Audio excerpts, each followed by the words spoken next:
మానవత్వం ఇంకా సజీవంగానే ఉందని చాటి చెప్పిన సంఘటన సోషల్ మాధ్యమాలలో వైరల్ అవుతుంది.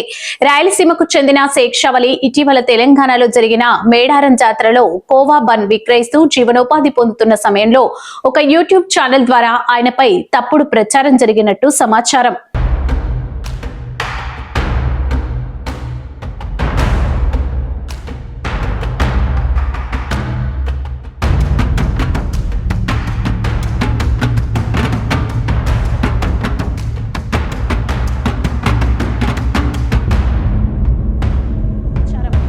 ఒక చిన్న వ్యాపారిని లక్ష్యంగా చేసుకుని చేసిన ఈ చర్యపై సోషల్ మీడియాలో తీవ్ర వ్యతిరేకత వ్యక్తమైంది. అనేక మంది నెటిజన్లు శేక్షావళికి మద్దతుగా నిలిచారు.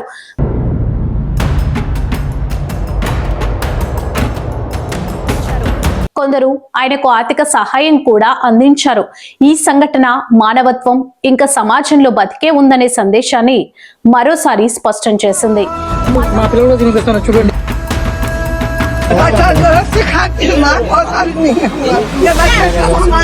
మతం ఆధారంగా సమాజంలో విద్వేషాలు రగల్చే ప్రయత్నాలు చోటు చేసుకుంటున్న నేపథ్యంలో ఇటువంటి సంఘటనలను ప్రజలు ఖండించడం గమనార్హం.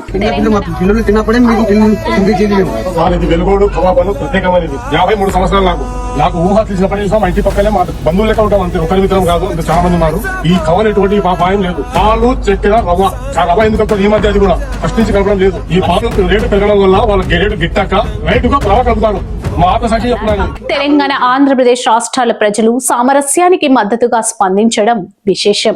చిరు వ్యాపారాలు తమ కష్టార్జితంతో జీవనోపాధి పొందుతుంటారు. వారిపై మతపరమైన దృష్టితో వివక్ష చూపడం సమాజానికి మంచిది కాదని పలువురు అభిప్రాయపడుతున్నారు.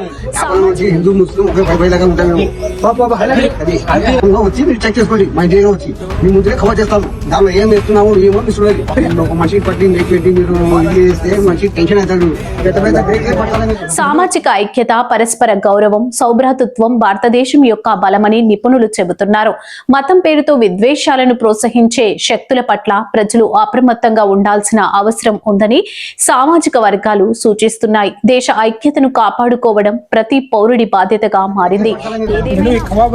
చిన్నప్పటి నుంచి తింటున్నా, మా నాన్న ఎప్పుడు తెస్తానే ఉన్నాడు, వీళ్ళ దగ్గర నుంచి తెస్తాడు.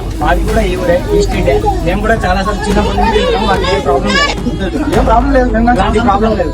తప్పుడు ప్రచారం చేసి వీర వాళ్ళను మీరు పట్టుకొట్టకండి.